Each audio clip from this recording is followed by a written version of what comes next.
Hey, what's up, guys? My name is Tai Tran. I'm actually the founder of Asians Never Die, a social media page that focuses on Asian comedy, culture, and community.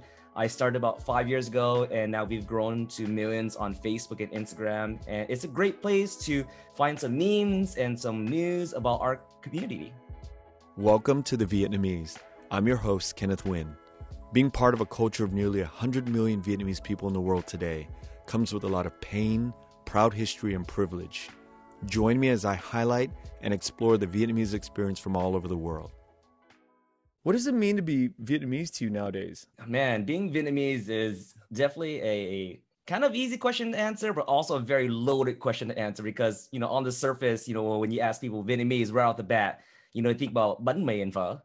And then, of course, the second thing is probably the Vietnam War, and I think in most people's psychology, like Vietnam is just basically food and war. So I've thought about this for a while, like as the definition for me, based off of my own personal experiences, what Vietnamese is, because I think being Vietnamese depends on your upbringing, your environment, your parents, and where you're at in life. And for me now, what Vietnamese means is, I think looking back about now at 37 years old, it's a lot of pain, a lot of trauma, long history. My parents were refugees from Vietnam, from the war. But now, like looking at our community, we are a group of fighters, a very resilient community of people that, works very hard, but man, do we love to party hard also too. So being Vietnamese, it's a evolving definition, but for me, I'm definitely very proud to be Vietnamese American. And I think that's through my personal experience, because being born and raised in San Jose, California, one of the, mecca of the Vietnamese communities, you get a combination of, Vietnamese culture, but also the American culture and also Mexican culture, which is huge in San Jose. So through all the experience I've had in my life, I can say that, yeah, it's amazing, where we've grown as a community. But now my whole perspective of what Vietnamese changed recently when I visited Vietnam for the first time like 5 years ago. So it's always changing now. Where did your parents end up after they left Vietnam? Oh, so yeah, my dad actually, he was in the Navy in Vietnam, and he was one of the lucky few that actually right before the fall of Saigon. I actually asked him this question recently, trying to interview him too, because when I was younger, I really didn't know or didn't really care. Just as a kid, you didn't want to know about your parents' history. But now that I'm older, he's older, he's in his 70s. I really wanted to know more about our roots and history and how he came over. But yeah, my dad was one of the lucky few that right before the fall of Saigon, they left to an island, to the Philippines. And, they stayed in a refugee camp there for some time. And then he first arrived in America in Arkansas at Fort Chaffee, I think it was. I think where a lot of refugees landed. And he stayed there for about 3 months. And inside that camp, I was like, Dad, how's it like to live in a camp? Because, seeing the refugee crisis now with the Syrians and with all the communities, like it's so heartbreaking for us to see it real time on YouTube, on news and everything. But back in 1975, there was like, black and white TV, Yep. newspaper. Nobody really knew. So I wanted to ask my dad what was his experience like, but he said it was a life-changing experience for him, trying out, American spam and eggs and chocolate for the first time. And like, he didn't know what he wanted to do, like what was going on. He was only like in his early 20s. But yeah, he stayed there for about 3 months, and then he got sponsored by a Christian group, and they settled in Tennessee, Nashville, Tennessee. And they lived there for a couple of years, and then they migrated over to California, which a lot of Vietnamese people did because of like the whole Silicon Valley rush. They were looking for, people that were working in, IBM and things like that. So yeah, we migrated over there in like, I think 81 or something like that. And what was your childhood like in San Jose? So, my parents, we grew up very, very poor. We're a family grew up with Section 8, food stamps when, it was like monopoly money. We are just a bunch of people that lived in, they placed us into a neighborhood that, was full of low income family. And honestly, as a child, I didn't know that, we were poor or low income. That's just who we were surrounded with, crime, our house was robbed a couple of times. We're just a bunch of kids hanging out on the streets, with other Latinos and Vietnamese and other kids. And, we just hung out at school. We lived right across the street from school. So we just wanted to hang out all night, hang out in the parks and ride our bikes and rollerblades around. And just living it up as a kid. I wasn't a very studious person at all. I hated school. I was always a C average student. And for me, I think my goal was always to entertain people, make them laugh. And I think that's how I felt that I was, contributing to the people, just making them laugh. But yeah, growing up, it was definitely not the best environment. My dad, he drank a lot. I think a lot of Vietnamese men now understanding that I'm older, they face a lot of trauma themselves. Yeah. They were men in Vietnam, fighting a war. And when they had to leave their home as refugees and coming over to America, they were treated as a second class citizen. Oh, you don't speak English. Oh, you're a chink, you're a gook, you're a nip, you're a refugee, you don't belong in American society. So I think a lot of them just stuck to their own. And, my dad, he drank a lot, he just tried to hide a lot of his feelings and stuff like that. But as a kid, I didn't understand, I didn't understand what emotions that he was going through. So there was, some violence in the house, just because of his drinking and things like that. And we don't talk about this a lot. And, it's very difficult for me to explain that. And I think a lot of my friends don't even talk about this. But it was a very challenging household, but my dad loved us a lot. My mom loved us a lot. There's 4 kids in the household stuck in a 2-bedroom duplex. And we lived there for about 10 years. And in that neighborhood. What was your birth order? Oh, so I'm the third. So it's my older brother, my sister, me, and then a younger brother. So of course, being a middle child, we lacked a lot of attention. So that led into the comedy thing.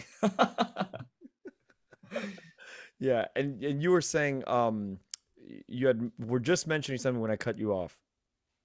Oh, yeah. So yeah, we were living in a very impoverished neighborhood once again, it's not only when we actually moved into my uncle's house, which was like maybe 3 miles away, but it was in more an affluent neighborhood because he was actually the one that was working for IBM. He was the oldest out of the 3 brothers that escaped Vietnam. So it was my uncle, and then my dad, and then his 5th brother. So 3 brothers were all part of the military, and they had to leave and get out before, if not, they wouldn't know what happened. So it's 3 brothers in America, and then the eldest one, he's living the American dream. He spoke English, he was educated over here. He made a lot of money at IBM. Bought the Porsche, the Mercedes. Oh, he was living the Vietnamese American dream. Dancing, white women. Wow, this is crazy. And he wasn't married or anything? He was, but he was kind of like a playboy, like trying to live, those affluent, trying to fit in with those people. But my dad, on the other hand, we weren't as fortunate, so he was more like the blue collar class, working as an electrician. So we didn't have as much money. But when we moved in with him in more affluent neighborhood, and it was a different setting and going to a different school, that's when things really changed for me, because in middle school, things started getting a little rough. There was a lot of like Latino gangs at that time. And then Vietnamese gangs start forming up because we're being picked on, and we we were cool when we were younger, but then how come we're not as cool now as when we get to the 6th, 7th grade? It's like when people wanted to be cool and gangs started forming and stuff like that. So looking back at it now, we're very fortunate that we actually moved out of the neighborhood, because a lot of my friends that did. I was in 7th grade. Yeah, that's a very formative period. Yeah, because I went to a middle school called Davis, and it was known as the gangster school, and like all the bad kids were there. And then a lot of my friends that I did go there, they started joining the gang life, growing up the long bangs, bleaching their hair, wearing the baggy pants, sagging their pants, and going to coffee shops. I'm like, what the hell's a coffee shop, right? So, but then once again, when I moved out of there, that neighborhood, I went to more affluent one. We went on our separate ways. And when you got to the new school, things changed, but how did they change, and why do you think they changed? Well, it definitely changed because, the second school that I went to for middle school was a lot more Caucasians, a lot more affluent people, we had to wear uniforms, and the school had a lot more money. I would say a lot more better teachers, a lot more better staffing, just overall a better environment for our kids to pursue their education. And, gangs and, beating each other up in fights wasn't a thing in this second school, but it was a daily occurrence at Davis. Like every day there will always be a fight. Okay. It's the Mexicans versus the Vietnamese, Let me ask you a question. You've been to both schools. You've seen both sides of the track, so to speak, right? I always wonder this, and I talk to a lot of my guests about this. So you saw the Davis crew, and then you saw the other side, right? How many people from Davis do you keep in touch with, and how many people of the new school you keep in touch with? And then what kind of lives do you think are really affected, and how different are they between the two places? Wow. Thinking back about it now, like the friends that I made in Davis became my friends again back in high school because I went to the high school that they went to, versus the middle school. Well, the middle school that more affluent was called Burnell. I kept in touch with very little people because I honestly didn't have too many friends. Like there weren't many Vietnamese, weren't many Asian kids in that neighborhood. There's a lot more Caucasian.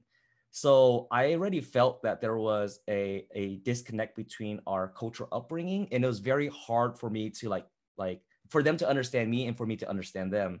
So and also Asians, like we like to stick inside a bubble, it's like an Asian bubble, because I think we connect with people that we relate with on a cultural basis. Like if you go to my house, you don't have to take off your shoes. You have to take off your shoes. I don't have Yeah. to tell you, like stuff like that.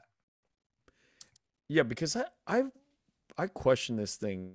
If Tai Tran didn't go to Davis and he just went to Burnell the whole time, do you think Asians Never Die would have happened? All of that sort of, sort of the backstory to the mental things that are going on in your mind. If you just went to Burnell, I mean, we might not have had this sort of point on the map today. Yeah, I think it has a lot to do with combinations of me growing up that led into the psyche of what Asians Never Die is. Well, before Asians Never Die, I actually started a page as AZN Never Dies. Wow. And this is the Shit. whole inception of it, right? So, we grew up in an age where in the 90s, we had the internet, right? We are the first generation that grew up with connecting with people, chatting on AIM and Yahoo chat groups and stuff like that, and finding that there's other Asians around the world and just not within your neighborhood. Right. So I was like, oh wow, this sense of identity of this, who we are as Asian was first being developed. Like growing up on watching TV, some of my favorite TV shows were like, movies were like Home Alone, and all these like, American shows which didn't have Asians on there. So anytime I saw an Asian on TV, I'm like, holy shit, dude, that guy looks like me, or that girl, it looks like us. And it's very rare. So anytime I saw an Asian face on TV, I was just glued. Like I remember Michael Chan, one of the tennis players in the 90s star, and I saw him on TV. I was like, holy shit, dude, that's an Asian guy winning against a white dude. It's like, yeah, go Asia, just That was small things like that. that Yeah. was a big deal. It was a big deal. Michael Dat Chan, Nguyen. Tiger, all Yeah, those Dan guys. Yeah. Nguyen and all these guys in the 90s that, growing up for me as a teenager and being very influenced by American culture, but not seeing somebody that looked like me on TV, led to me seeking out more. And the internet finally came, those AOL CDs that you got like 70,000 plus hours on a DSL dial-ups with 56K. Every time your parents picked up your phone call, you got disconnected. Yeah. So we're very fortunate that we grew up in a generation that had internet for the first time. And that was like the catalyst of me seeking out this Asian identity, like who we are as people.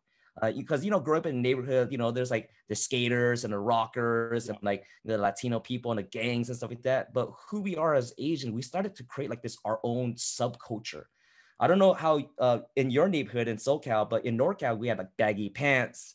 We had the white t-shirts and the khakis and the, gold Buddha necklace, the slick back hair and the bleach blonde hair, flagging your belt. It was like the cool Vietnamese guy, smoking a cigarette, Yeah, I didn't grow up in Orange County. I grew up in LA. So there was a lot of blacks where I grew up. And then I just transferred from place to place, grew up with a lot of Mexicans and blacks. So I felt like I was always transient, and then I floated in and out of my Vietnamese community a lot because of church. So I didn't really kind of like have a chance to, I feel like, grow my identity in terms of the way I dressed or whatever. You know, I always, you know what? This is funny. I always thought the Marlboro Man was cool. Ah, the cowboy smoking cigarette on Cowboy top of smoking a cigarette. horse. Yeah. So I was always wearing these like the cowboy boots and corduroy jackets, and you know, with the thick wool Man, collars. you were different. I mean, different than like I would say San Jose Vietnamese, man. Like San Yeah. Jose Vietnamese, there was like an identity, like everyone was Yeah. rocking that. There was like the early stage ABGs, the coffee shop girls, the boba shop girls. Like that was like our identity back in the days was, Vietnamese, gangster life. What kind of accomplishments did you think of pursuing growing up during those years? Man, I didn't know what the hell I wanted to do, honestly. Like I hated school. Like I said, C average student. I was like cheating my way through school. Honestly, I thought about this back now. I was like, when teachers would ask me in like second, third, fourth, fifth grade, like, hey, what did you want to do? What do you want to do when you grow up? I'm like, I want to be a comedian. Oh, Like yeah, seriously, straight up. Like some of my heroes were like Jim Carrey. I love Jim Carrey, like The Mask and Ace Ventura. I loved Robin Williams, Eddie Murphy, like all those comedians that were on TV back in the 90s. Like those are the guys I looked up to. And because they're making people laugh. And I felt good. Like they're making people laugh and they're laughing at them and blah, blah, blah, blah. And something about that really like I gravitated towards. I wanted to make people laugh just the way that they did. Because I feel that there's power in comedy. Like when you get a group of people to laugh, automatically you just break down your armor, your shield. You just feel like you're connected on a different level when you're just laughing together. So those are some of my heroes growing up. you know, it's crazy. I have this "Do you like stand-up comedy?" question at the very end of my question list for you, because I could see it. I could see the pattern formation as you watch anything that you post on Asians Never Die. You could feel the roots of the love of comedy. And I wrote it down. I was like, okay, do you like stand-up comedy? If so, who do you like? Why aren't there more? Like I have all these questions prepped for you. So fuck it, let's just get right into it. Let's dig into it, man. Let's dig into it, because comedy is something that I really I'm into too. There's something about black comedians, right? That we just connect with. I don't know about you, but for me, there's this deep, deep, deep love for the black community and black comedy for me and my brother. We always we get a kick out of listening to black preachers. Oh hell yeah, dude, they're raw as hell. I love them. The energy. Yeah. Y'all need some Jesus in your life. Y'all gotta burn the hell. And it just goes on and on and on. But that comes from a lot of pain, a lot of history, a lot of suffering. We have all of the pain, suffering, and all this turmoil, but where the fuck is our comedians? No, and that's the thing, and I think that has to do a lot with our parents and our surroundings not encouraging us to pursue the arts. Because how the hell are you gonna make money as a comedian? Honestly, if I told my parents I want to be a comedian, they should sit your ass back down, become a doctor, lawyer, whatever. All the stereotypical thing, right? Yeah. So that's something I thought about a lot now that I'm a father. My son is 18 months. And as a father now, I'm like, dude. Well, I was talking to my wife. I'm like, hey, if our son wanted to pursue the arts, would you be okay with that? And we thought about it for a while. I was like, hell yeah. Why the fuck not? Now that we're financially fit, now that we're financially stable, 3 generations down the line, our parents, me, my wife, and then, my child, finally, our next generation of kids are able to pursue the arts in a creative field without having to worry about finances. And Yeah, I think that's exactly what held us back a lot was, we're very new here in America. 6% of America is only Asians, and 4 out of 5 are still born overseas. And it's a very small percentage of a generation of Asians are now being born here. One of my good friends and fraternity brothers, Evan Leong Jackson, just released a movie called Snakehead. And he was actually director of Linsanity, the documentary of Jeremy Lin. And he pursued the arts. Why? He's 6th generation Chinese. Six Ah, generations, bro. Like, dude, we're like second generation, I guess you can say that. yep. I think the further down the line, it enables our kids and our future generation to pursue things that doesn't have to do with finances. And with the Black community, I think we connect with them so much because they're the underdogs. They're the underdogs just like us. They were, we definitely don't have the racial tension and history that the Black community faced with hundreds of years of segregation and racial bias here in America. But I think we relate with them a lot is because we're not the major culture. We're not the Caucasians. When you think about America, blonde hair, blue eyes, cowboys and this and that. We are the outliers, and we just created our own identity through there. And I think that's why I fuck with the Black comedians so much, like Eddie Murphy and all these guys that kept it so raw and so real. And like, dude, through their pain and suffering, they're able to now use comedy as an outlet to project it. And I think that's me. Yeah. All the pain and all the things I've been through as a childhood, I use comedy as a way to connect with people. And when people laugh, that makes me feel good. And that is honestly why I started Asians Never Die, as a way, as an outlet to make people laugh. Yeah. But, if somebody just wanted to start up, and I'm sure there's a lot of people who start up these things, right? These pages.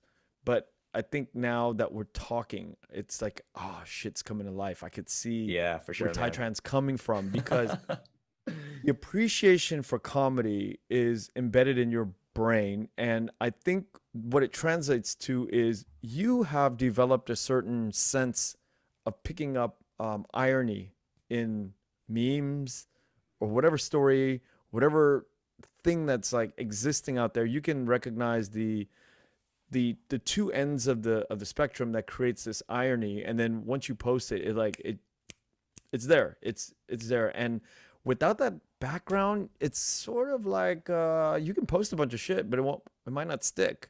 No, for sure. 1%, man. Like for me, I anything I post, I have to connect with it. Like if it doesn't make me laugh, I'm not posting it up. And I get a lot of people hit me up. It's like, yo, I created this video or this meme, whatever the case would be. And it's cool. Don't get me wrong. Like everybody's background determines how they view life, right?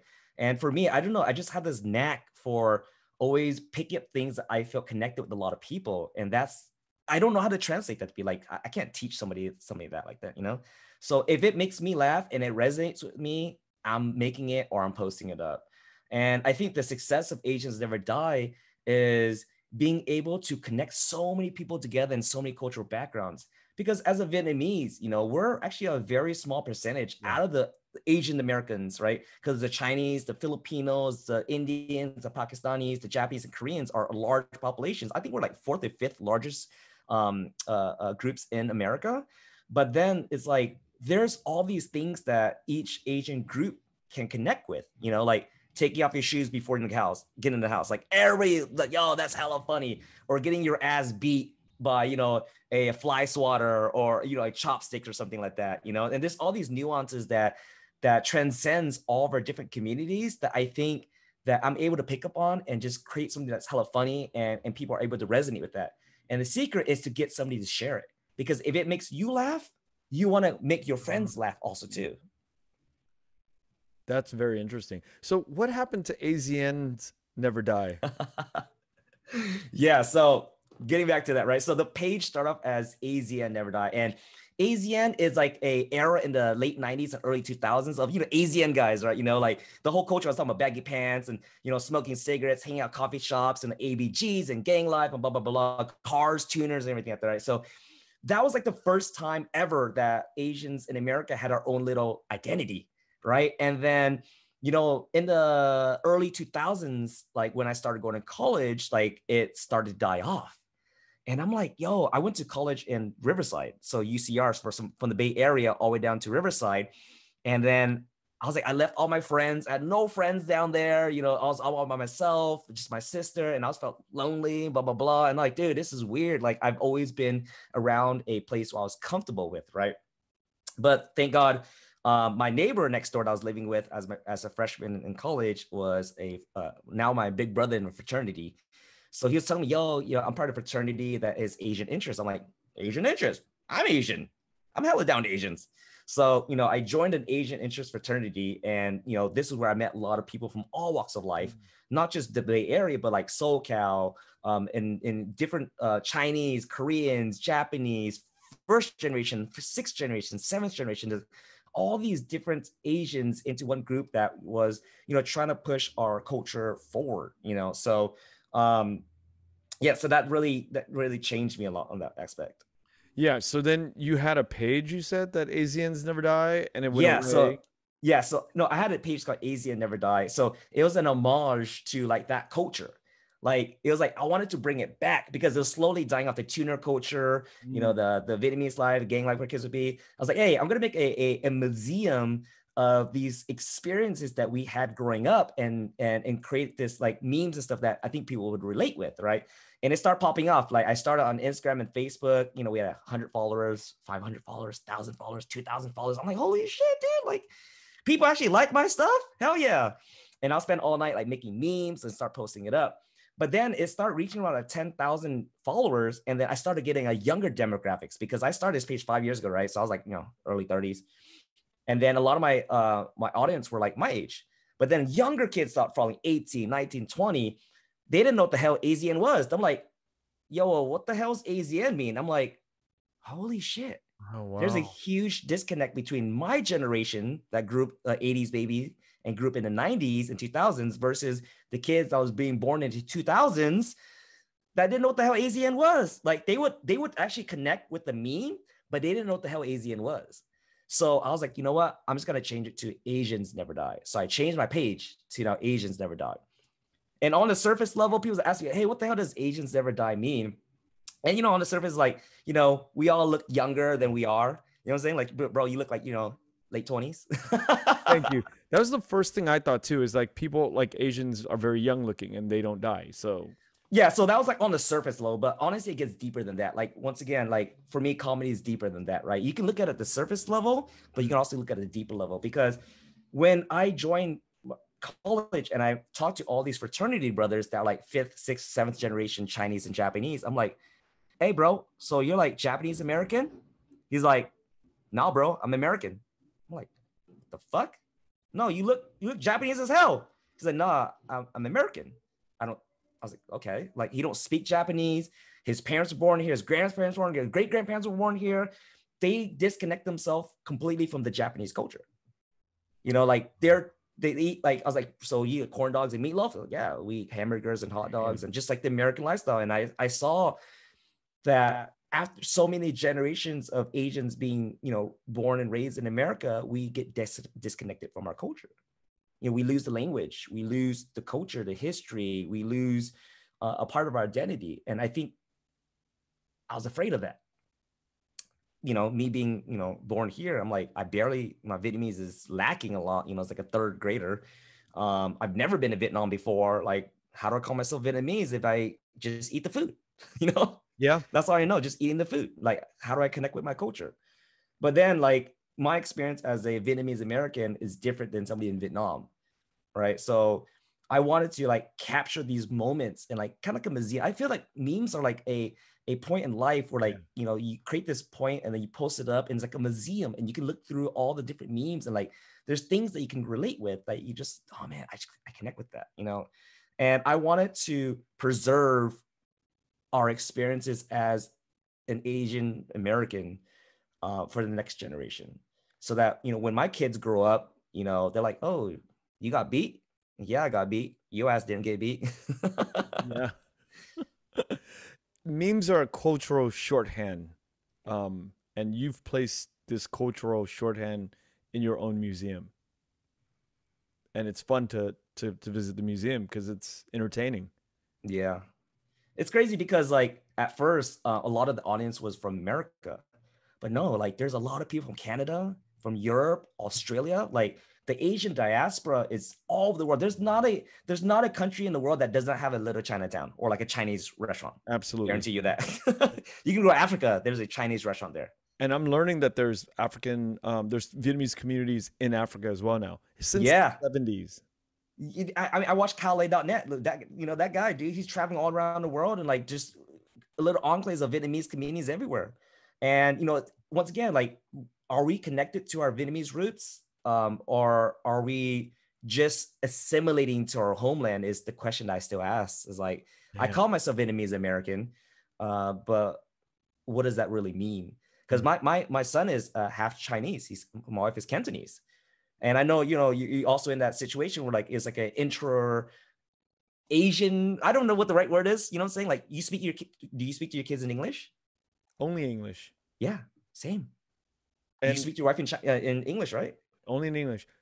And there's this whole thing behind it. Like my mom and I, before I was even married, we made a commitment. We were like, no matter what happens, we're gonna do what you did to me, which is we're only gonna speak Vietnamese. We're gonna pass the language, this beautiful language down, and it didn't work. Nah, man. Work, man, because my mom speaks English fairly decently, and it's too much work for anybody to sit there and like try to speak Vietnamese with these kids when they have been fed English their whole lives. And Let it's me just ask you now, this, bro. Do you speak Vietnamese to your friends? You know what? That's crazy. That's crazy. That brings up a specific topic, right? Like my wife, she is born and raised in San Francisco, Chinatown. She speaks Chinese, like Cantonese, fluently to her friends and to her sisters to this wow. day, right? And San Francisco, Chinatown, like there's a unit because they grew up in an environment where Chinese was so prevalent, right? Everybody spoke Cantonese or Mandarin to each other. Versus like even my Korean friends in college, like they're all Korean Americans, but they're Korean pride, like they spoke Korean to each other. It was dope. But all my Vietnamese friends, Nope. we didn't speak Vietnamese to each other. I think is a little part like embarrassing. Like to Totally be honest with embarrassing. you, It's I very don't. embarrassing. Yeah. To be honest, admitting it now, it's like our language is so tonal, and it's it's hard and it's rough. And when you speak it in public, we feel kind of ashamed, Okay. But the Cantonese, that shit's tonal too. That bro. shit's Yeah. tonal. Their shit's tonal. Or I would even make the argument that sometimes, my Cantonese brothers and sisters, they're more on the deep end than we are. It sounds much more you okay, Northern Vietnamese, like coming from a woman, is nice and soft, Oh yeah. right? Oh yeah, it's But beautiful. I watch, Paris by Night. I know what's up. I know what's up. Beautiful ladies living in Chiang. so it coming out of our mouths or whatever, okay, does it really sound bad? Or for me, I can speak for me, we're left with this sort of war legacy, ching chong chong, white man holding guns, wanting to shoot the VC, and so that plays 100%, bro. watching all these Media. movies, Yep. media. Yep. So 100%. 100%. that's the deal. So that's the deal in the back of my head. It's like I don't want anybody pegging me for that.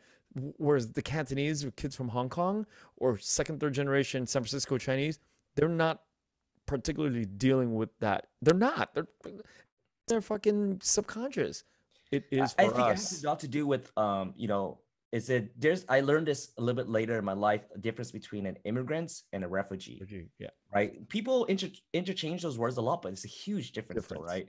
Huge. As an immigrant, you leave for economic means, like you leave for a better life, and it's most of the time your choice. Yep. Versus a refugee, your ass got kicked out. Yep. You're either leaving as war persecution or religious persecution or something. You're forced out of your home. And it leaves a lot of trauma and a lot of things that, maybe other communities don't face as much. Dude, and the positioning that your parents are in, they're like, dude, I'm sorry, mom and dad. But it's like little bitches because we're refugees and we're like taking refuge in your country, right? Yep. So I can imagine, I remember now, like my mom and dad having sort of this like, thank you, America, for bringing us. Oh yeah, dude. The traditional Vietnamese are now, they're like Ronald Reagan. Yeah, go Yeah. Trump. Yeah, they're like hardcore. Like I want to lick America's ass because like they sent us to their home, they fought for us, and I don't want to dispel their beliefs, and it's so hard talking to my dad. Oh my God, so hard talking to my dad about everything. He's not a Trump or anything like that, but he's very stuck in his ways, and I think that has a lot to do with them holding on to the belief that their home country, they have to leave it, and that's all that they have. I read a book by Vietnamese Nguyen called The Sympathizer. That book changed my life. Like, dude, it rocked my world. And I think it relates a lot with me is because as a Vietnamese American, we're torn between, America and Vietnam. Like, when was the first time that you went to Vietnam? I think 2000. 2000. Ooh, you were lucky, man. Like, my parents couldn't afford it. Like, shit, we were dirt poor, bro. Like, we couldn't afford it. The first time that I went to Vietnam, or actually left the country, was in 2015. Only 6 years ago. 2015 was when I Wow. first left the country. And that was because I was working for a startup in the Bay Area, and their technology base was in India. So the founders were Indian. They're like, "Yo, hey, bro, you want to go to India?" I'm like, "Shit, hell yeah." I did not know what I was getting myself to going to India for 2 weeks, man. Holy, that's a different story. No, you know what? Let's talk about it. I want to know about it. Okay. What Woo. was this? What was your initial reaction? This is the first time you're out of the country, right? First time leaving the country. What was the experience when you first got to that airport? Dude, it was a different world. India, as we know, like, because we only see countries on the surface level. Like, I love Indian food. I know about Bollywood. All the little the surface level of like same thing Vietnamese, like banh mi and pho, Vietnam, right? I know just the surface level of India, but I knew that it is a country that is super populated, and religion was very big there. So when I flew there, so it was the CEO, he was Indian American, and then it was my coworker, which was Korean American, and there was me, a Vietnamese American. It's like Vietnamese American, a Korean American, Indian American went to India. It's a joke out there. What were you guys there for? So we just wanted to visit the technology hub. So like it was like so we went to a city in India called Hyderabad, which is like the Silicon Valley 2.0. There's like Google there, Intel, Facebook, like they all have their little satellite offices there, right? So we went there because we wanted to visit. We had a huge office there with over like 100 people that were developers for us. So we're working on the business development side. So we just wanted to meet the team. So it was just an opportunity for us to go. So right when we stepped off the airplane, I would remember this for the rest of my life. So in 2014, 2015, Psy from Gangnam Style, the song Psy, Gangnam Style, was popping, right? Everybody loved that song. It's all over the world, everything like that. And Hyderabad is not a very tourist city. Like nobody goes there for tourism, right? It's a very, domestic travel and stuff like that. So right when we got off the airplane, me and my Korean coworker was standing to get their bags, right? And then we saw a group of kids, like 5, 6, 7 years old, group of kids. There's like 6 or 7 of them. And they kept pointing at us like, oh shit. Like they're pointing at us and laughing. And then one of the kids ran over to me. He's like, "Hey, you, Gangnam Style." Yeah. What the hell, bro? He's like, "Hey, can I take a picture? You, Gangnam Style." I was like, okay. And I get it, right? It's like, because they never seen, Asians that look like us, like look like us, different complexion where kids would be. And they wanted to take a picture of us. And I was like, dude, this is going to be hilarious. So they took a picture and they're like just laughing, giggling, Gangnam Style. But man, 2 weeks there, holy cow. Like I would say that I had never experienced life. I thought I was poor growing up. No, go to India. And the lifestyle there is just crazy. Like the streets were packed. Everybody's on the road. There's like, I was driving down a road and I saw a row, like just a field, and just thousands of little teepees and huts built out of like recycled materials and open sewers and cows and chickens. And people are living like that. They're living in like little teepee huts next to the chickens and cows and open sewer system. And that's just an everyday life for them. And seeing that, driving in a taxi that's air conditioned, seeing that, I'm like, dude, I got it good. And I think that's one thing I think that really changed me was travel. So, and yeah, that was my, a little bit experience about India. But so the first time leaving the country, but I was like, hey, India's on the way home. Vietnam's on the way home from India. Why don't I just go to Vietnam? I'm like, hell yeah, dude, let's go to Vietnam by myself. Yeah, you did it. Yeah, I did it. 2015. On the way home from India, I was like, Dad, you know what? Vietnam's only like, I think 6 hours away from India. Why don't I go back to Vietnam for the first time since I got a plane ticket anyway? It's free, And how did he feel? Dude, So growing up, like as a hardcore, a South Vietnamese, our house had the Vietnamese flag, the South Vietnam flag with 3 stripe, and growing up, our heads are always filled with a lot of biases. Yeah. And I think that's one thing that we face a lot of as the Vietnamese diaspora is, do we love our home country? Because we ask ourselves a lot, like, do we love Vietnam? Or are they all communists? They're all bad people. They're all, take over the homeland. Like, and I was scared at first because my dad's like, oh, the communists, like, be careful, the communists. Dude, and this Communists. is 2015. 2015. Damn. And you know what's crazy? It's going to be 2022, and there's still people in the U.S., Vietnamese Americans, thinking the same way. Still saying that. I don't blame them, because they lost their country and they're stuck in this. Bubble. I think the Vietnamese diaspora is stuck in this bubble. Like they don't want to go back to Vietnam. Like my dad went back for the first time in 1994. Like when Vietnam first opened up, he went back for the first time. And he went back is because, we're going off on a tangent, but I think this is very important. Like my dad and his 2 brothers left Vietnam in 1975. And, at that time there was like, no phone lines, no internet, anything like that. So, they wanted to let their family in the village know that they're safe, that they made it to America.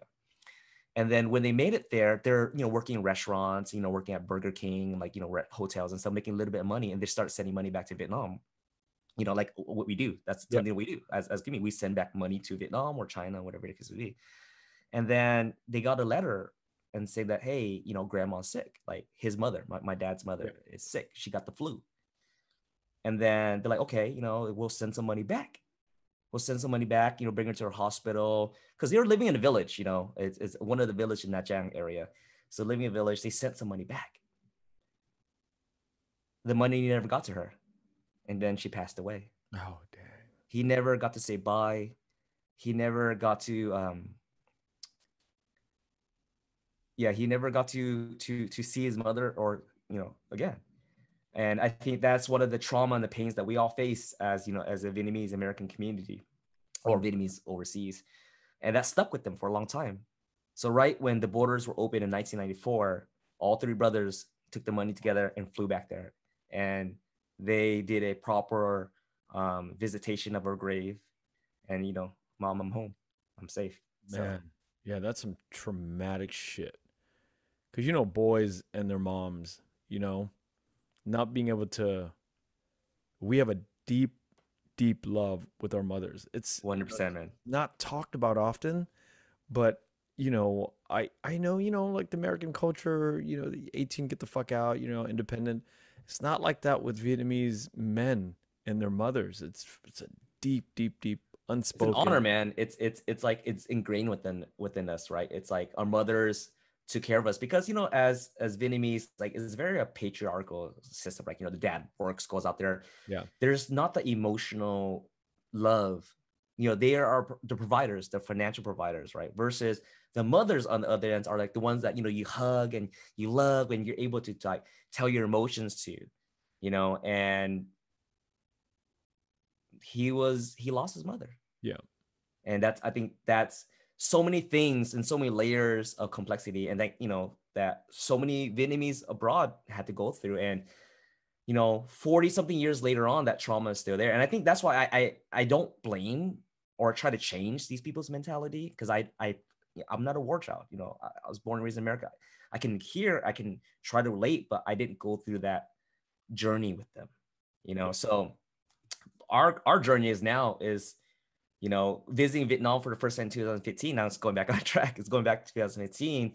Is like I came there with so much fear, so much anxiety. Like, I've heard about these aunts and my grandpa, this village, with chickens and dogs and blah, blah, blah, like I've heard so much. We've seen stories. We talked to them on long distance phone call, 1 minute cards, back in the 90s, like, and, for the first time now landing, right when I got off the airport, I flashed my American passport.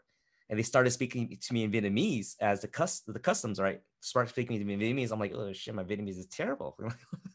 I try to speak English to them. They're like, anh ơi, cái tên họ tên sai trái rồi. I'm like, what the?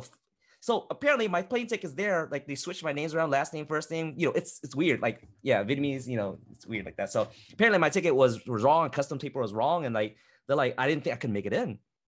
But then thank God that with my broken Vietnamese and, I was able to get past them. But then I was like, Dad, did you have to bribe them? Because you hear about that, right? You have to bribe them with the passport and give them. I don't know if it's like that now, No. but back in the days, you had to bribe them and give them money if the American would kiss me. And I've heard all these horror stories. We all heard all these horror stories about Vietnam, and I was scared. I said, fuck it. You know what? I'm gonna go there. I'm gonna live it up. In my 20s now. Whatever kiss me, I'm gonna just explore it. So I got into there, and then I landed in Saigon. Right, I landed there in Saigon. My family's in Nha Trang, and then one of my cousins, was going to school in Saigon, and he picked me up, and I spoke to him, and dude, I stayed out there for about a week, and my Vietnamese improved dramatically because I was forced to speak, Vietnamese, and it improved dramatically. But yeah, staying there for about a week, I was able to visit, Saigon, some of the war memorials. Was able to visit my grandpa's house in the village in the Nha Trang area, and dude, I fell in love with it. I fell in love with Vietnam. The people, the sights, the culture is so raw, so raw. And, it just felt like home. I don't know why. I've never been there before. But I think a lot of people can relate that when you go back for the first time, it just felt like home. Like everybody around you looked like you, spoke a language that you understood. And man, I just really connected with it. And I fell in love with the country. I stayed there for about, a week. Met my grandpa, my aunts, my uncles, ate the food. Oh my God, the food in Vietnam was beautiful. And it just changed my whole perspective of Vietnam. Have you been back? Yeah, I've been back 2 more times after that. Another time I've been back was in 2016 is when my mom passed away. My mom passed away. She never actually got back to go to Vietnam. She came to America in like 1978 or something like that. She never went back. My brothers, my sister, my younger brother, we never got to go. We never went to Vietnam. But besides, I was the first one out of the whole family that went to Vietnam besides my dad, because we couldn't afford it. We never had the money to travel. We never had the finances, and we're all just working. And, my dad's dream was to take the whole family back to Vietnam one day. He's always said that. I want to make enough money to take you guys back to my village and to see grandpa, to see everybody. Did he ever accomplish it? And then, yeah, in 2016, when my mom passed away, my sister had family, I was in a relationship. We're all working. But then when my mom passed away, it made us realize, like, dude, time is short. Time is short. Family is important. Like, we dropped everything and we planned a trip to Vietnam, and all 5 of us went back. My dad and myself and my 4 siblings, and that changed us. Finally we're able to go back and see, all the stories and the people and the Joe and the back and the go and everybody that, my dad has always told us about. And, we recorded the whole session, and it was it was amazing, seeing my grandpa. He was like 90 years old. He was around during the French occupation. He was a train conductor. So just hearing all the stories and everything like that, we just madly fell in love with it again. And, it's 2021. My sister has 4 kids. I have a son. My brother has a daughter.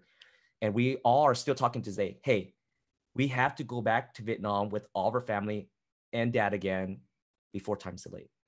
Like, that is a commitment that we wanted to make, hopefully next year or 2 years from now, something that we can accomplish to take the whole family back now one more time. Unfortunately, my grandpa passed away 2 years ago. But, once again, time is short. And I learned that, Vietnam is just not a political stance. We hear about all the political, we can talk about it for days, right? But it's the people. It's totally. It's the people, the culture, the community there that is so loving and so warm. We're super hard workers, man. But man, we nyao like a motherfucker. Man, dude, they know to live it up there. They live it up there, bro. Like, they work and they nyao every day. Yeah. Like, they go to work, 6 o'clock, sit down with the beer, Tiger beer, 33 beers, like on where kids would be, and they have a little mong and they eat and they hang out, they drink with the friends and family. In the morning, go drink cafe. It's the life there, man. It's the life there. And if you think about it, if you really chart out our work hours, our hours, our enjoying life hours, all of our hours, and then you can make an argument that people that live like that die younger. But then if you count up all the quality hours that you spent with all your boys and fucking around, having a great time, just chilling with everybody. You add all that up and you add up the lives of us Vietnamese Americans busting our ass on these jobs that because Yep. I lived that life. And, it's just like, okay, well, if you all die and you look back and the enjoyment of life that you had was all like work, work, work, work, work, work, which is in the US, we accumulate Yeah. shit. We accumulate money, we accumulate property. But then in Vietnam, it's just like they're doing that too. They're accumulating shit too, but they're fucking living, Yeah, and dude. yeah, it's just two different ways of looking at it. And I think that it's there's good and bad in every Absolutely, man. The grass is always greener, right? always You know, greener. Yeah. we're always our 9 to 5s. You know, I worked corporate for a long time. I'm sure you were in corporate for a while. I left corporate, 4 years ago. Startup Agents Never Die became a business. Opened up a boba shop recently. So Yeah. we're pursuing things that I think when you get older, you start to understand that life is not just about chasing that dollar. It's about Absolutely. chasing your passion. If it stirs your soul and it makes you, and I think we're now giving ourselves permission as Totally. Asian Americans, we're finally giving ourselves permission because we grew up hearing that go to school, get good grades, work a good, stable job, and that's it. And that's all of our parents knew. But now that we're in our 30s and 40s, like, fuck that, dude. Like, dude, that shit don't jive no more. Like, there's No, so man. much opportunity. There's so much technology. The world's getting connected together. It's a globalist society right now that we can still be financially stable and fit and pursue all that and still not having to grind away at somebody else's dream. And I think that's a beautiful thing. And now that when I raise my kids, I'm sure when you raise your kids, you got to teach them differently. You got to teach them, yo, like, if you want to pursue the arts, do it. You want to be creative, do it. You want to go to college? Hey, if you want to go to college and you know what you want to do, if you don't want to go to college, that's absolutely, for me, if you don't want to go to college, I'm cool with that. Me too. Yeah. And Absolutely. it's a hard thing to say. If you say, oh, what the hell, you crazy, I'm bro? okay with it now.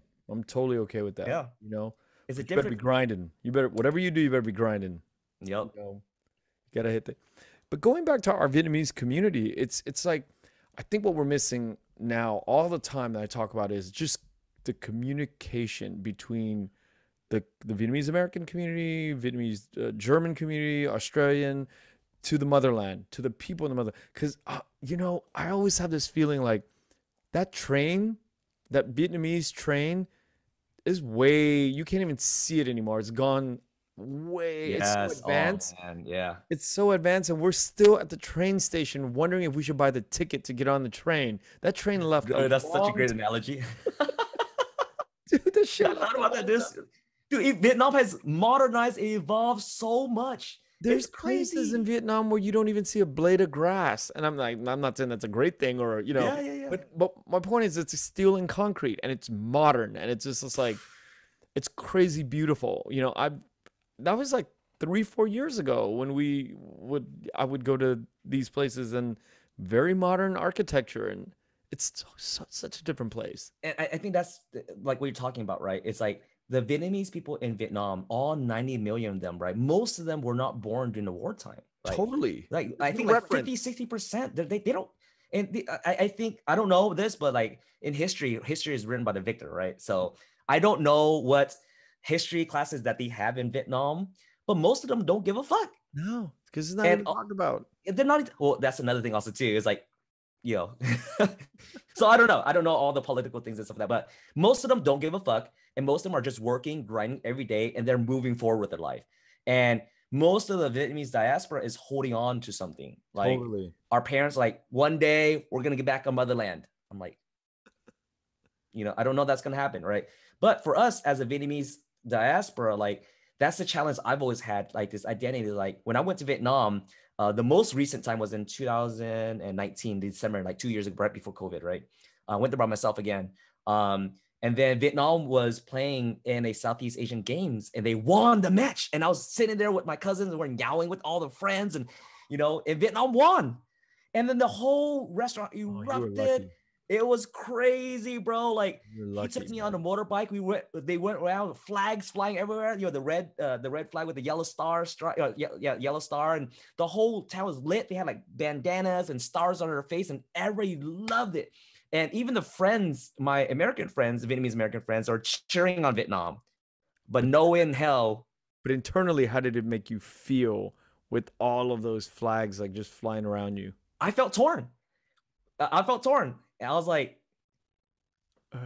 would you see me catch me flying one of those flags? I was like, oh, like it's so that's the dilemma that we have, right? It's like we have love, and that's why what I go back to is like I love the people, I love the country, the political things aside, I don't know because I'm not involved, right?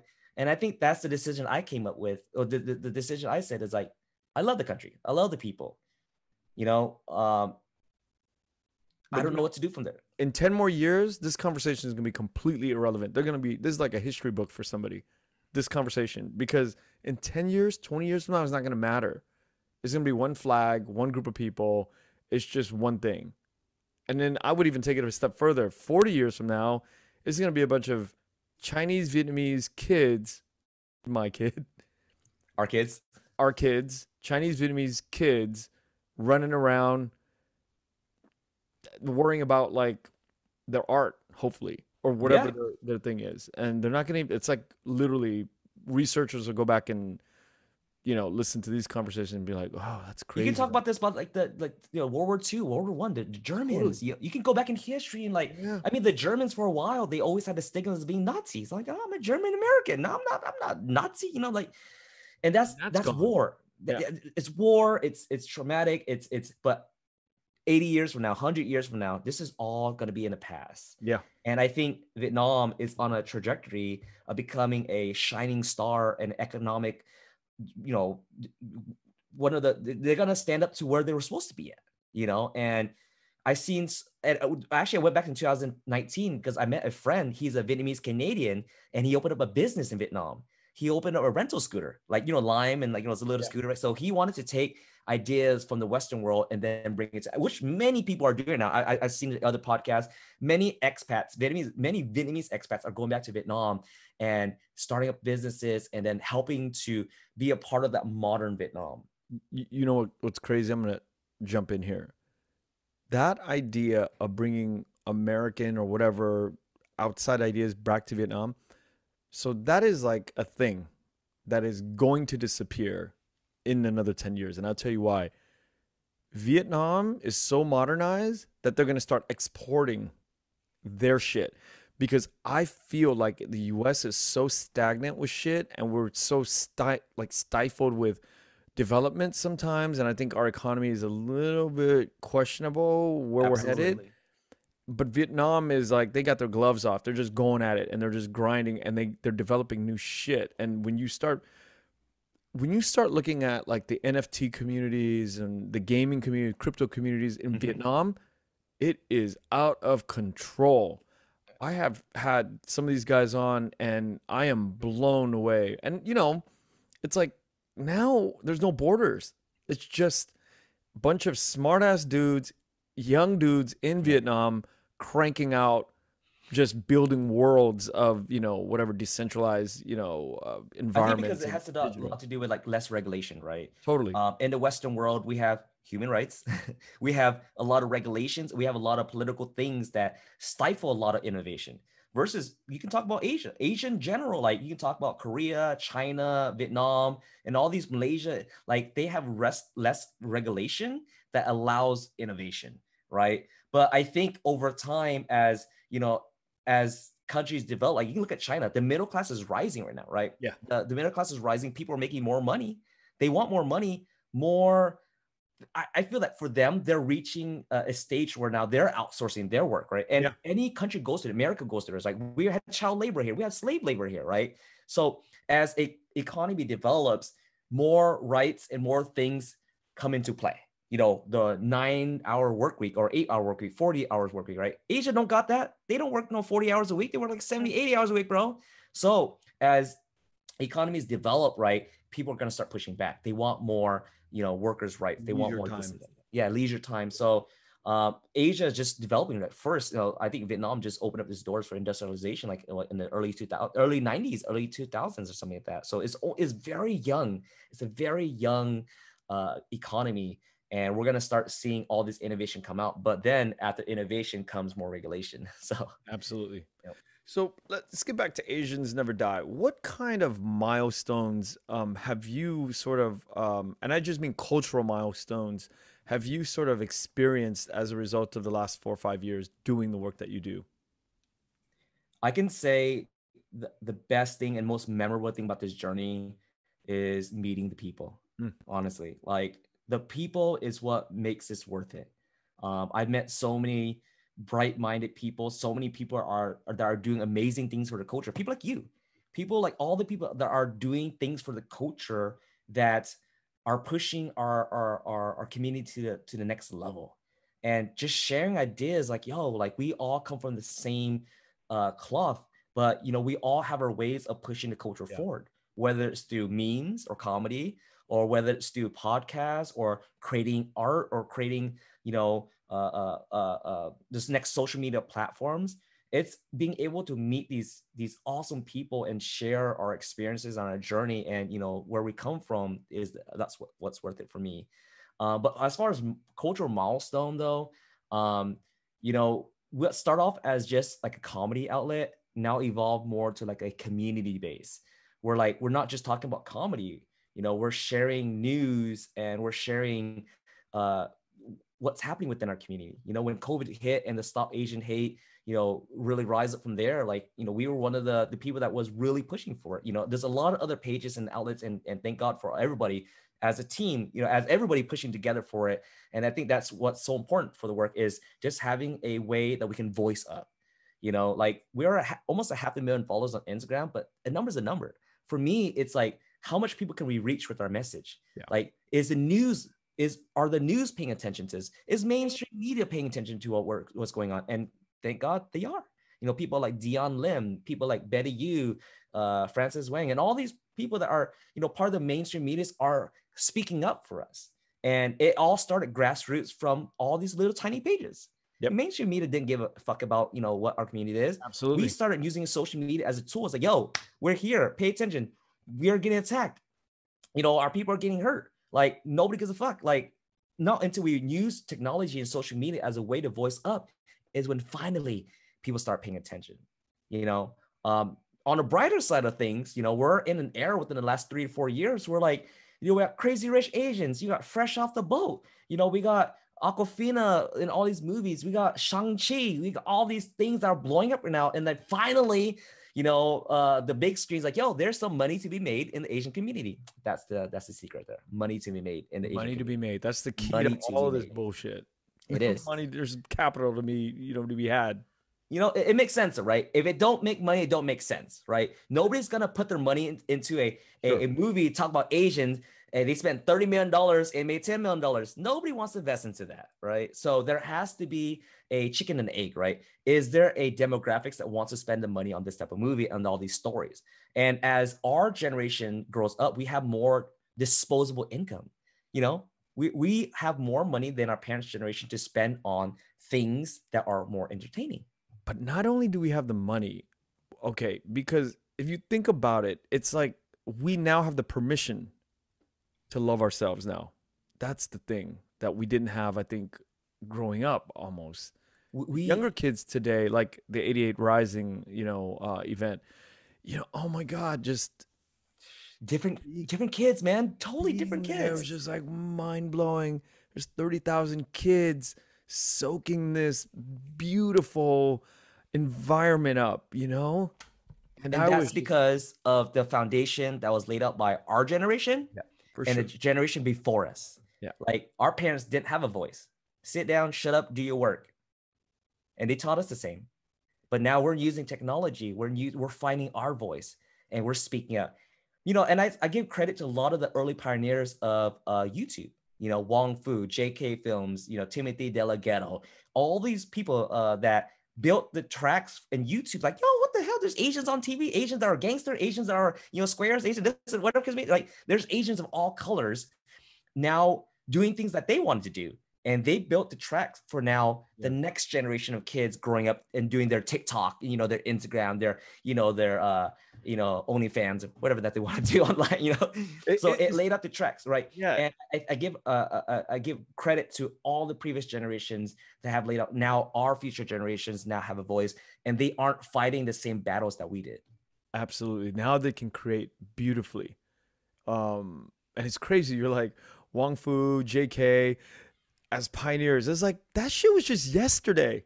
Bro, it was like, no, dude, they started like 2005, man. Yeah, I know. It's like to me, it felt like it was like literally yesterday. We did some promotional stuff. Me and one of the Vietnamese film directors did a hip hop film, and we had JK come on. We had Wong Fu. We enlisted all these guys to help promote. That literally felt like it was like yesterday. Yeah. Poriotics. We had the Poriotics come and back us up for a movie push. And, thinking about it, you're right. Without that, there would be no today. Yep. And I think the catalyst of it is internet. The internet is what gave us the voice.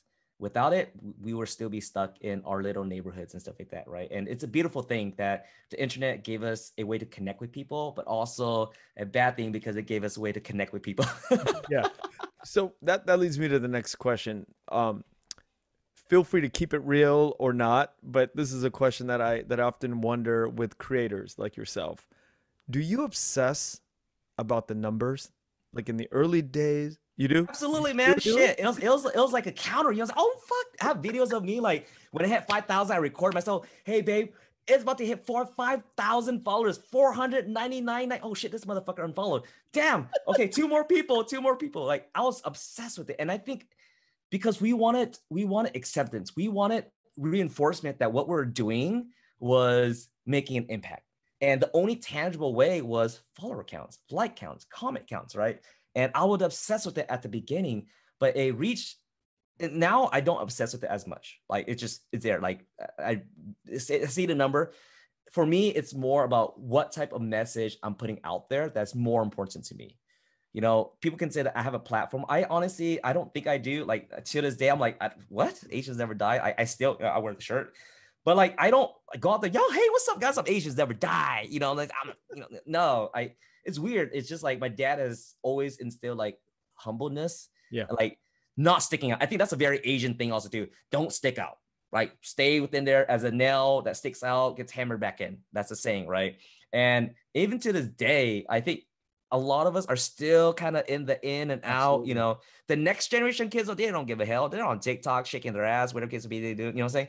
But for our generation, I think there's still a humility level. There's still a way of a reservedness, because traditionally Asians are very conservative, you know, and we're still learning to break out of that. Dude, it's when I hear you like take a specific position or angle, like what I just asked you about the numbers and the way you described it, it really does break my heart that you did not become a stand-up comedian, because you know what it is the ability to see things in a different angle or understand things from a different point of view and make it fresh and then present it back to somebody. That's what comedians do all day, right? Yeah, I thought about it, right? Because a lot of my heroes were comedians, and I thought like, man, could I ever survive as a comedian? But I don't know if I can handle the heckling because I'll probably go down and punch the motherfucker. For real. That's it's I don't know. Like I've never pushed my boundaries to pursue stand-up comedy like that. Yeah, I don't know. Like honestly, I've emceed a couple weddings. I love emceeing. Like you put me on the mic in front of a crowd, like I'll just tear it up, you know, like I've emceed like 4 or 5 weddings, like friends' weddings, and I had a good ass time. And like a lot of people come afterwards like, man, you're a great MC. You should, can I hire you? I'm like, how much are you paying? Never got paid, but yeah, I've thought about it, but honestly, now 37 and, you know, with social media and stuff like that, I just feel that, you know, with stand-up, it's still such a raw like art that I'm still afraid of. Like I can record myself doing YouTube and some videos and stuff like that, where I can just press play, edit, and then put myself online. But then when you're standing up, dude, it's just you, the mic, and the audience. There's no pause. There's no controlled environment. Yeah. You know, it's very difficult. And the people that do stand up, man, they are like people like Bobby Lee. You know, we can talk about Bobby Lee. One of the few Asian Americans that really broke out, you know, Dat fan for a while. And one of the few that, you know, stood up for Asians on TV. But it's very difficult for us. And I just don't want to do like the traditional, like, you know, accents and Yeah. just things like that. It's very played out. I'm not saying that, the comedians I said do that, but You're right. And I want to talk about that because it's like I've talked to my friends in the entertainment business about this very thing. It's like the universality of a black comedian somehow reaches all of us. Somehow we absolutely, all man. get in America, right? But it's very black. It's unapologetically black. Yep. But when you start hearing like some of the Asian comedians and it goes to accents or just goes to very minute details within the culture, for some reason it doesn't, for me it doesn't expand in my mind. It doesn't rock me the way it should. And I'm wondering, I this is my prediction. Whoever, well, Ali Wong, she's got that. Yeah, That Ali cross. Wong's awesome. Yeah. Ali Wong's got it. But I think there needs to be more of that where whoever is starting to crack that code is able to bring comedy from an Asian perspective, but make it more universal. I think you hit upon a point there that the black culture is part of pop culture, Mm, right? It's in music, it's in fashion, yeah. it's in It's our language now. TV. The language, like our slang, we pick up a lot of it. So the black culture has been picked up by mainstream and used and abused and put out there to make movies and money, blah blah blah, where kids would be. It's we like growing up watching like a lot of comedy has a lot of African American black actors on there, and like that's hella funny, right? And we grew up seeing on the big screen TV. So for us, like dude, that's hella fun. We can connect with it, right? And I think that's because it's a language that everyone can understand. Like, let's say about the Latino community, the Mexican community, right? When you think about the Mexican community and comedy and art and stuff like that, the cholos, right? Yeah. The cholo is such a part of American pop culture that has even transcended to Japan Mhm. and other parts of the world that people want to check just Chicano or cholo, right? But Asian is such a mixed bag that there's Vietnamese, Chinese, Korean, Lao, Cambodian, there's so many different segments within our group that you can't box us within one, right? Versus the African American, the black community, English, right? Yes, there's many countries in Africa, but the community over here, most of them lost their culture or they don't even know where their ancestors are from. And they only connect with they built their own community here. They built their own identity here. Like you can't take somebody from Africa and then somebody that's African American or black and then relate. They're two completely different people, right? Different identity, different language, different everything like that. And I would say that the Latino community, the biggest thing that you see is as art. Like I follow a page called Food's Gone Wild. Yeah, it's hilarious, like hilarious. Food's Gone Wild, and it talks about cholos and stuff like that, and I can relate with it because I grew up with cholos. Yep. It's hella funny. Like when I see like Latino comedians, I laugh at that shit because they also poke fun at the cholos and this and that. But as an Asian, there's so many different small segments of us, and there's not enough of us out there that paints a picture of who we are. On a general level. Yeah, as a general level, also too. Because Sup Dog Sup Dog, yeah. Sup Dog is a very Vietnamese American phenomenon. Oh yeah, he's Noma.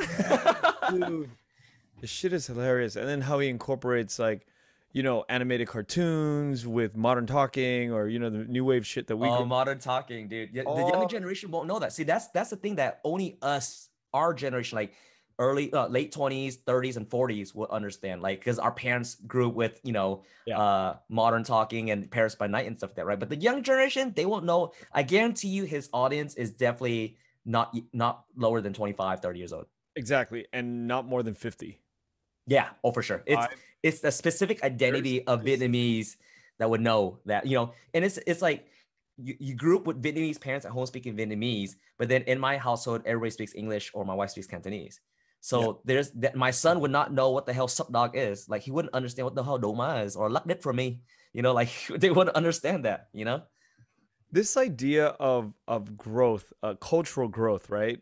When I think about your page or anybody doing the job of managing a page like yours, there's a lot of cultural changes in the dialogue that we have, right? Because I mean, a few years ago, there was no Stop Asian Hate. There was none of that shit. But things are changing. Um, do you actively think about like shit's changing? I gotta kind of move with it. All the time, bro. Okay. Cancel culture is real. Don't cancel my ass. No, absolutely, man. Asians Never Die. When it first started up in 2015, 2016 time, like, I always thought about the name because if I wore a hat outside that says Asians Never Die, people's like, what the fuck is Asians Never Die? Like somebody outside the community was like, yo, are they gonna attack me? Are they gonna kill me? Because they think, it was always a double-edged sword for me. And I think it caught a lot of people's attention. That's the thing. It caught a lot of people's attention. Like a lot of people come, oh man, like it's funny because a lot of I see a lot of black people on the street, like, yo, I fuck with your shirt, bro. Asians Never Die. Like they really fuck with it. Like, yo, that's tight. That's dope. Right. Versus like the white people, they're like, oh my God, this is a bad Asian. Or, I don't know to say, it's like, is that politically correct? Like, why is he wearing that? Like I would get stares. Right. So it's at the beginning, I would be very raw with my content, like the memes I'll create, the things I'll say, be a lot more raw with it, right? But now that, as we evolve, like anybody, as we evolve as people and the society changes, we have to adapt with it. We have to change with it, right? 2021 now, you're not saying the things that you said 2020 or I'm sorry, 2000s, where the case may be, right? So as it evolves over time, like I've evolved as a person, so my mentality also changed. So we have to change and adapt with it also too, because not only that, we have an older audience, we actually have a younger audience too. Oh, wow. I'm seeing my younger audience count also grow, like 18, 19, 20, 21. I can be their dad. Easily, yeah. It's crazy. And then you have to stay, I mean, do you think Relevant. about, yeah, staying relevant? Is that something that you think about? Or I'm not on TikTok. So that's another thing out there I think about also too, is every company or every social media has a shelf life, right? Totally. Facebook is slowly dying down. Most kids don't have Facebook, and Facebook is not even a place where you go to find out information about your friends anymore. It's a place to go shop and join groups and stuff like that. Facebook is slowly declining in the audience, right? Instagram is slowly declining in the audience, right? As we get older, we stick with the platform that we're most familiar with. So TikTok is where everybody's migrating to. And for me, I made a decision that, TikTok was just not something I had, I wanted to migrate to. I don't know. It just, people tell me all the time, you should do TikTok, but I'm like, I don't know. It's Can I like, help change your mind? I'm sorry? Can I help change your mind with TikTok? No, dude, I'm all for TikTok, man. Dude, like TikTok is so dope. Like I'm all for it. Like I oh. haven't signed up yet and I haven't created any content for it, Oh, but I know how powerful the platform is. Their algorithm is the fucking shit. Like, dude, it's amazing what people are accomplishing on TikTok. Like my friend Drex Lee, like, dude, he hit like 4 million followers creating content. Like I've known some very successful TikTokers, and it is a platform of the future. But for me, with my priorities with my son and my wife and my family and my businesses right now, it's just like, do I want to take on another platform and create on there, which takes time away from the things I do care about now. So I'm at that stage of my life right now where it's like, I'm dedicating my focus on things that I'm more passionate about, and TikTok may be there. I don't know. I can't say no or yes to it, but currently right now, I'm just focused on, other priorities like my family and my other businesses, because, I have a son now and I want to become more financially fit for the next generation, Yeah, so that makes sense. yeah. But God, oh man, TikTok is one of those things, like that moving train that we talked about. Yeah, I get it. I get it, bro. Don't. I never fucked with IG when it came out, and it's a big regret. It's a huge regret because I'm paying for it now. I'm paying in blood, sweat, and equity now with trying to make that thing move, and it's relevant because most of the people of our generation are IG. Yep.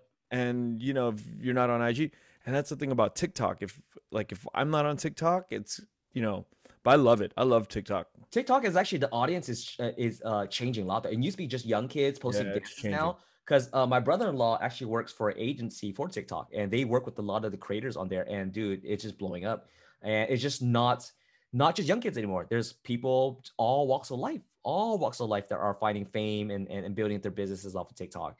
So I know that it is a wave of future, but once again, it's like my priorities and like, yeah, maybe I'll regret it one day like you, you know? Yeah. What is the future for Asians Never Die? You know, I thought about that. I had time to think about this a lot during COVID. You know, in 2020, I opened up an office. Like I had two offices, but this was a big one, 1,500 square feet warehouse. You know, e-commerce was booming. We had a creator studio. We're doing YouTube. Like we wanted to create a lot more original content. And then COVID hit. And then my son was born like 2 months after that. Like February, COVID hit, my son was born. And then I'm like, you know what? I can't spend time at the office anymore. Our sales were down and it wasn't panning out. And we didn't know what COVID was going to do. So COVID fucked shit up a lot, you know? But I packed up everything, closed down the office, stayed at home, working at this is my son's room, you know? And I had time to reflect a lot on what we've done with Asians Never Die, where is Asians Never Die now, and where we're going. And I don't have too many friends in media, honestly. Like I don't have too many circle groups of people that I talk to about this. But I had a lot of time to self-reflect. I'm like, you know, we've accomplished a lot with Asians Never Die so far. Just not the numbers thing, but like our reach, you know, the way that people resonate with our content, you know, the people that I met. And we still have a voice. Where do we want to go next with this? We have people wanted to acquire our company, you know, but I was like, no, this is my baby, you know, like, I'm still thinking about it, honestly. Like, I still want to be the voice of the community and create content or post up news that affects our community. And I think that's always going to be at the core of it, is a place where people can go to have a quick laugh, place where people can go to find out about culture and connection, and a place where people can go to build a community off of. And I think that's will still be always the goal of Asians Never Die. Well, that's the irony of the conversation we're having, because the platforms that we're on are dying, right? And so it's not dying, it's just people are less engaged and they're going to they're migrating to other platforms, but we are on these platforms. So it's at the end of the day, it's like, do we only exist because these platforms exist? Which is the answer is yes. But true. How do we take ourselves off of these platforms? How do we exist in our own metaverse, our own reality, where it's separate from an ever-changing platform like IG or Facebook or TikTok that all goes out of fashion?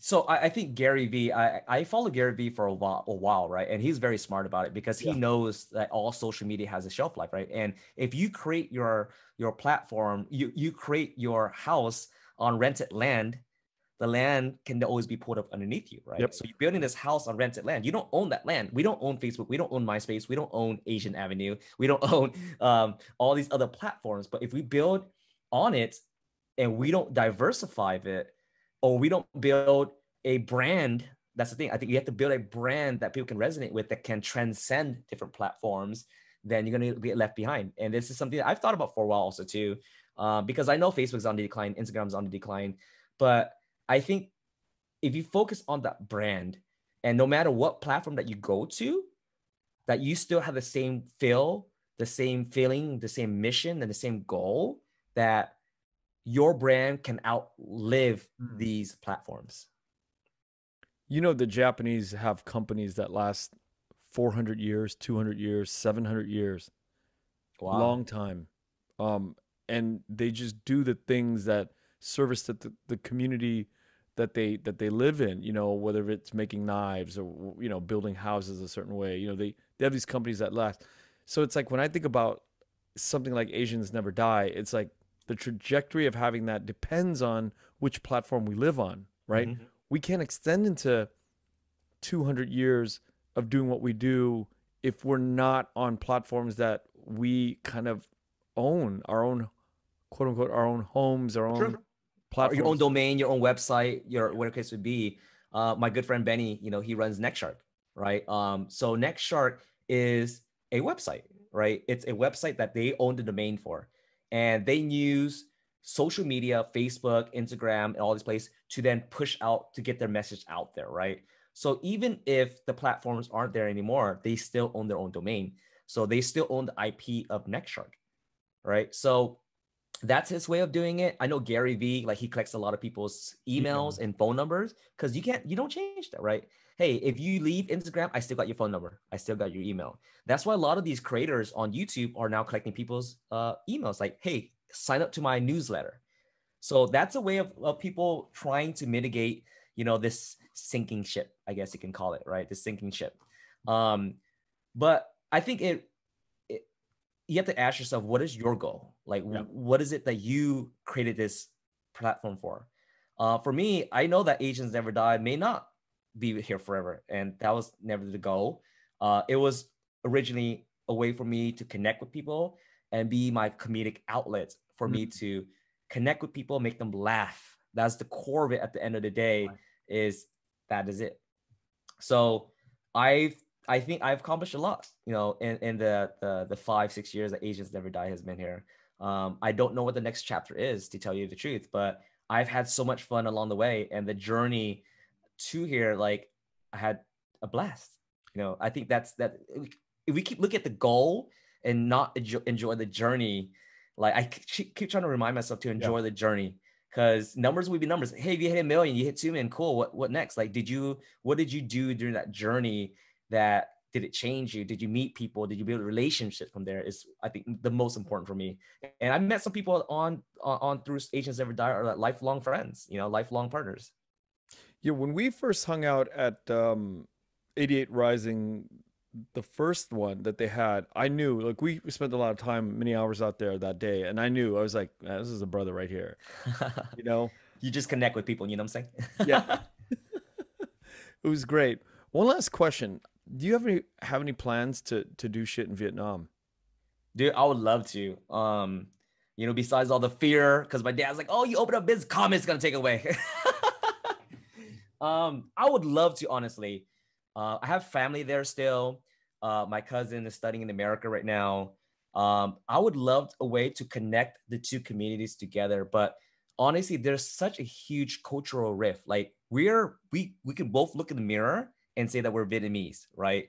But our cultural, there's such a big divide on the way that we think, the way that we talk, the way that we do things. Because I have friends that actually went to Vietnam to open up businesses. Some failed, some did really well, Most right? will. Most failed, right? Most failed is because we're trying to take a Western concept and bring it to Asia, right? But even see, and that's another thing I want to talk about, the real quick. Most businesses anywhere in the world and in life fail. So it's a lot of people, there's a misconception that you go back to Vietnam and you fail. Yeah. All 99% of businesses fail. So that's just doesn't matter if it's in Vietnam or the US. I just want to make that distinction. Anyhow. Absolutely. Yeah, absolutely. But I feel that there can be more barriers or more Sure. challenges. Let's say opening up a business in the US versus opening a business in Vietnam. Like, I don't know what's the first thing to open up do in Vietnam. Like, can I even own property in Vietnam? No. Right. Yeah, I'd read that. We can't own property in Vietnam. You have to have somebody else own it for you, right? So there's all these things that I don't know about. Any regulations, I don't know. In America, go to downtown, get a business permit, health permit, blah, blah, blah. There's steps. You speak the language, right? That's the number. I can talk to the officials. Over there, I don't know. I heard that, bribing is a big thing. It's just a part of the normal social norms. Like I said, I'm just hearing things. Please, somebody correct me, right? I'm just hearing things and a lot of scare factors, but I don't know what the reality is. And we don't know until we try. I would love to one day, but I just don't know what it takes to open up a business, whether even my ideas would even resonate over there, whether the people would even Right. accept it. Right. That makes sense, man. Yeah. Well, Tai, I have been, we've been having dialogue about coming on to the show and the podcast for a long time, and I really appreciate you finally coming on. And it was exactly what I had hoped and expected. A lot of rich ideas that have come out of the responses from the questions that I've asked. Thank you so much, man. And I'm sorry for the long wait. I No, appreciate it. And it's an honor. Like I said, like I wasn't trying to blowing you off. It's just so much going on in my life with Asians Never Die, shutting down the office. My son was being born and yeah, I all the get things it. I was going through. And I really appreciate what you're doing for the community, honestly. I feel that with our Vietnamese community, there's so many different stories and so many different backgrounds that one thing that we are lacking is our own community to express and tell all these stories too. And you're one of the pioneers right now that is creating dialogue for our community. So thank you for what you're doing, Kenneth. I appreciate that. And I hope to have you on for the next leg of your journey, whatever that might be. Absolutely, dude. So whatever that is, I don't know whether it's on TikTok or podcast, wherever it be. It's like, I would love to start off 2022 with some plans of where we can grow Asians Never Die to. Yeah, it's just, I feel that there's so much things I can do with it. It's just got to sit down and just, get it going. Dude, podcast, just do it. It's easy. It's just, you know more than I do. For sure, man. Yeah, that can be a possibility. I would love to get like I said, so I wanted to share so many stories of all the amazing people I met through my journey of Asians Never Die. But I wanted to highlight like all the, I guess you can say like the dark horses, like the people that did differently than any other Asians, right? Because, as we're known, always be the studious one, go to school, open up businesses. Nah, I want to talk to the porn stars. I want to talk to, dude, I want to open up the doors, like the gangsters. I want to talk to like all the people that went to jail, because Asians, we have, I love it. Yeah, we have all these people. We're just like everybody else. We all have our bad apples. Oh, maybe that's what it's called, the bad apples, right? Or the bad apples. Yeah. That I would watch that in a heartbeat. Yeah. And there's so many, there's a group of creators or just Vietnamese or Asians in general that out there that are doing shit that their parents would not agree with. Let's talk about that. That would be dope. Porn stars, gamblers, professional gamblers, gangsters, drug dealers, coffee shop girls. But there's so much interesting dialogue that comes out of that stuff. Yeah, absolutely. And it comes from their background, right? Everybody has their own stories and their own demons that they're facing. So why haven't you done it yet? Good question. Well, we're all going to be tuning in. I hope you take that next step for that type of podcast. That would be interesting as fuck. Thanks a lot, brother. And good luck to you also too, man. You're on a good trajectory. And I hope to speak some Vietnamese like you someday, and we'll go to Vietnam together. All right, brother. Thank you so much again. Thanks a lot. Okay. Peace out. Bye. Thank you for listening to The Vietnamese with Kenneth Nguyen. The Vietnamese is produced by Brittany Tran and Javier Proenza. Special thanks to Jane Nguyen, Catherine Nguyen, Tina Pham, Sydney Jamie, and Christo Trin. Please find us on Instagram, Facebook, and TikTok at The Vietnamese Podcast. You can also find us on YouTube, where you can subscribe, like, and comment. Please rate and give us a review wherever you find our podcasts. Thanks again for listening.